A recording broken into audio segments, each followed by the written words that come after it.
بسم اللہ الرحمن الرحیم ربی اشرح لی صدری ویسر لی امری واحلل عقدۃ من لسانی یفقہوا قولی ربی زدنی علما۔ عزیز طالبات، آج ہم اپنے لیکچر میں تحریک علی گڑھ سے جو ہے اپنے لیکچر کا آغاز کرتے ہیں۔ آئیے تھوڑا سا اس کا پس منظر و تعارف دیکھتے ہیں۔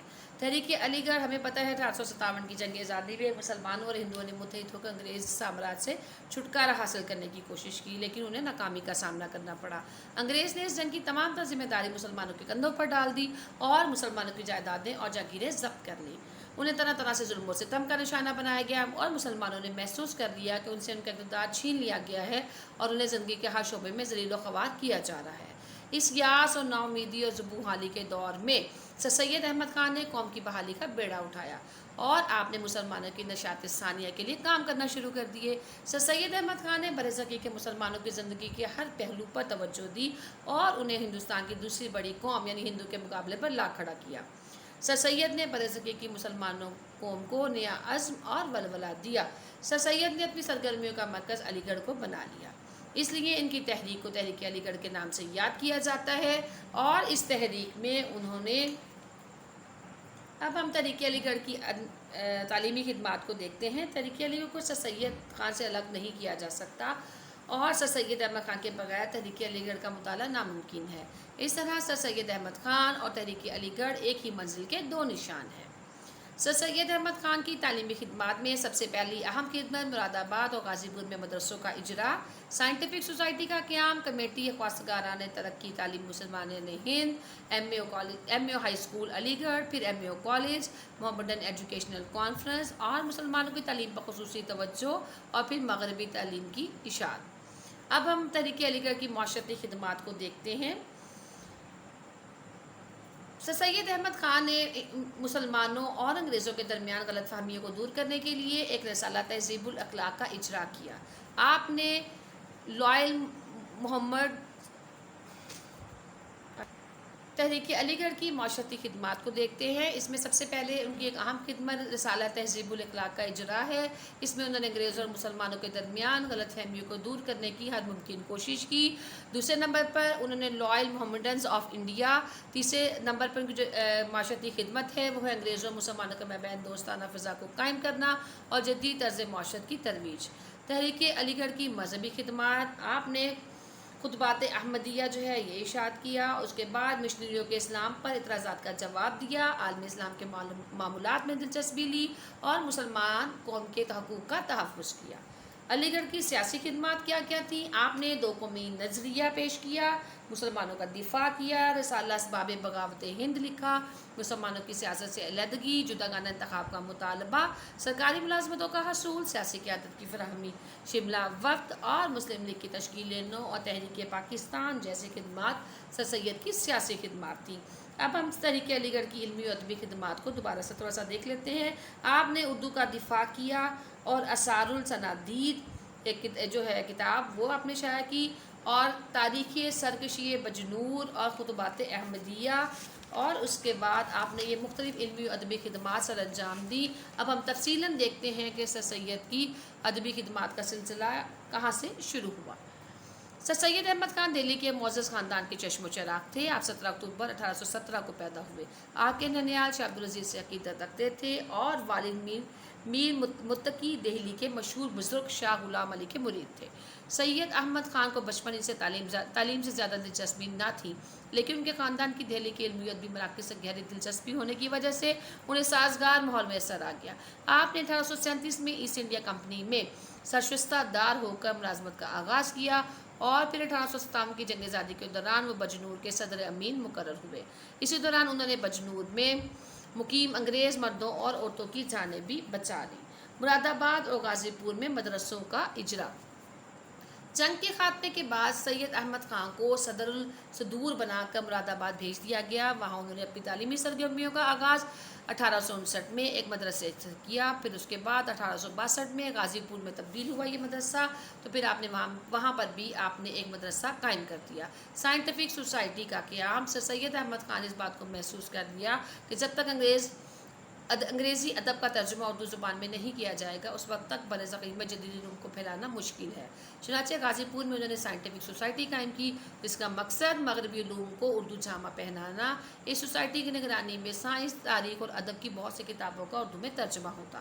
کمیٹی خواستگار ترقی تعلیم مسلمانان ہند 1870 میں سر سید نے یہ کمیٹی قائم کی جس نے مسلمانوں کی اعلیٰ تعلیم کے لیے علی گڑھ میں محمدن اورینٹل کالج قائم کیا اور اس مقصد کے لیے محمدن کالج فنڈ کمیٹی بھی تشکیل دی۔ ایم یو ہائی اسکول علی گڑھ مسلمانان ہند کی تعلیمی ترقی کے لیے سر سید نے علی گڑھ میں ایم یو ہائی اسکول قائم کیا۔ اس کا افتتاح سر ولیم میور نے 12 نومبر 1875 کو کیا اور مولوی سمیع اللہ کو ناظم اعلیٰ مقرر کیا۔ ایم یو کالج علی گڑھ سر سید احمد خان کی کوششوں سے حکومت نے 74,000 ایکڑ زمین کالج کے لیے وقف کر دی اور نظام حیدرآباد اور مہاراجہ پٹیالہ نے کالج کی عمارت کے لیے فنڈز مہیا کیے۔ حکومت نے بھی سالانہ گرانٹ وہاں دی۔ اس طرح 8 جنوری 1877 کو لارڈ لٹن نے کالج کا باقاعدہ افتتاح کیا۔ یہ کالج بہت جلد ہی تعلیم کا مرکز بن گیا۔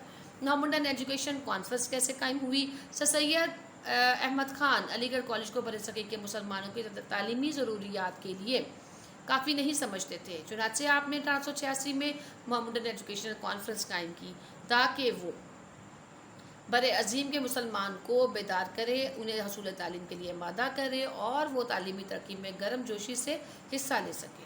اس کانفرنس کے اجلاس ہر سال مختلف شہروں میں منعقد ہونے لگے۔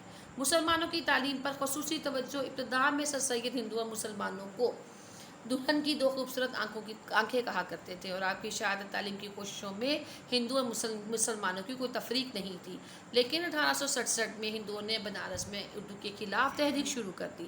اس واقعے نے سر سید کے زاویہ نگاہ میں یکساں تبدیلی پیدا کر دی۔ چنانچہ اس کے بعد سر سید احمد خان نے اپنے آپ کو صرف مسلمانوں کی ترقی کے لیے وقف کر دیا۔ مغربی تعلیم کی اشاعت علی گڑھ کے قیام سے قبل مسلمان جو ہیں وہ مغربی تعلیم میں کم دلچسپی لیتے تھے۔ کچھ مسلمان انگریزی تعلیم کو حاصل کرنا معیوب خیال کرتے اور کچھ مسلمان اپنے الگ تعلیمی ادارے نہ ہونے کی وجہ سے مشنری تعلیمی اداروں یا ہندوؤں کے تعلیمی اداروں میں اپنے بچوں کو بھیجنا قومی غیرت کے خلاف سمجھتے۔ تحریک علی گڑھ نے مسلمانوں کو مغربی تعلیم کے لیے آمادہ کیا، ترقی کی راہیں نکالی اور علی گڑھ تحریک کے لیے تعلیمی لحاظ سے پورے ملک کو متاثر کر دیا۔ آئیے اب تحریک علی گڑھ کی معاشرتی خدمات دیکھتے ہیں۔ رسالہ تہذیب الاخلاق کا اجرا۔ اس رسالے کا اجرا انگریزی جریدے اسپیکٹیٹر کی طرز پر ہوا۔ یہ رسالہ سر سید احمد خان کے مذہبی، سماجی اور اصلاحی افکار کا ترجمان تھا اور اس میں مسلمانوں کو دوبارہ ایک زندہ قوم بنانے کے آداب و اصول بتائے گئے تھے۔ لائل محمڈنز آف انڈیا، اس میں جنگ آزادی کے دوران یہاں پر مسلمانوں کی جو ان کے اس رسالے میں جنگ آزادی کے دوران مسلمانوں کی ان خدمات کا ذکر کیا گیا جو انہوں نے برطانوی حکومت کے لیے انجام دی۔ اس کا مقصد انگریزوں کو مسلم وفاداری کا احساس دلانا اور ان کی بدگمانی کے دور کر کے مسلم دشمنی کو ختم کرنا تھا۔ انگریزوں اور مسلمانوں کے مابین دوستانہ فضا قائم کرنا۔ آپ نے انجیل مقدس کی تفسیر تبین الکلام لکھ کر ثابت کیا کہ اس کے احکام قرآن کے مطابق ہیں۔ اس سے سر سید احمد خان انگریزوں کے دل میں پیدا شدہ غلط فہمیاں دور کر کے اچھے تعلقات استوار کرنا چاہتے تھے۔ آپ نے رسالہ احکام طعام ور اہل کتاب لکھ کر یہ ثابت کرنے کی کوشش کی کہ اہل کتاب کے ساتھ کھانا حلال و جائز ہے۔ اس سے آپ کی مراد مسلمانوں کو دل سے نفرت اور قدورت جو عیسائیوں کے متعلق تھی وہ دور کرنا تھی۔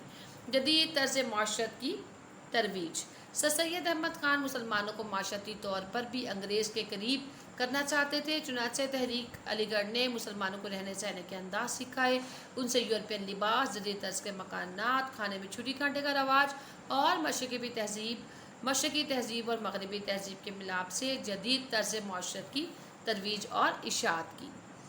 تحریک علی گڑھ کی مذہبی خدمات آخر کیا تھی؟ اس میں خطبات احمدیہ۔ سر سید احمد خان پر مذہبی معاملات میں آزاد خیال ہونے کا الزام لگایا گیا تھا۔ اس پر سر سید احمد خان چونکہ خاندانی طور پر بہت سچے مسلمان تھے مگر مسلمانوں کی پستی اور ذبح حالی نے انہیں اس قدر متاثر کیا کہ انہیں بر عظیم میں مسلمانوں کو من حیث القوم بچانے کی فکر دامنگیر ہوئی۔ سر سید احمد خان کا جذبہ ایمانی اس وقت دینی تھا جب ولیم میور نے لائف آف محمد صلی اللہ علیہ وآلہ وسلم کی سیرت پر رقیق حملے کیے۔ آپ نے اس کے جواب میں خطبات احمدیہ لکھی اور اس کے اعتراضات کے مدلل اور تسلی بخش جوابات بھی آپ نے دے دیے۔ مشنریوں کے اسلام پر اعتراضات کا جواب۔ سر سید احمد خان نے مغربی لٹریچر کا بغور مطالعہ کیا، جس کی بنا پر آپ فطرت کی طرف زیادہ راغب ہو گئے، لیکن اس کے باوجود جب بھی عیسائی مشنریوں نے اسلام پر تنقید کی تو انہوں نے ان حملوں کو بڑی دلیری و خوبی سے بے اثر کر دیا۔ عالم اسلام کے معمولات میں دلچسپی، علی گڑھ میں برصغیر کے مسلمانوں کی ترقی کے بارے میں ہی اقدامات نہیں ہوتے تھے، بلکہ عالم اسلام کے تمام مسلمانوں کے مسائل پر غور ہوتا۔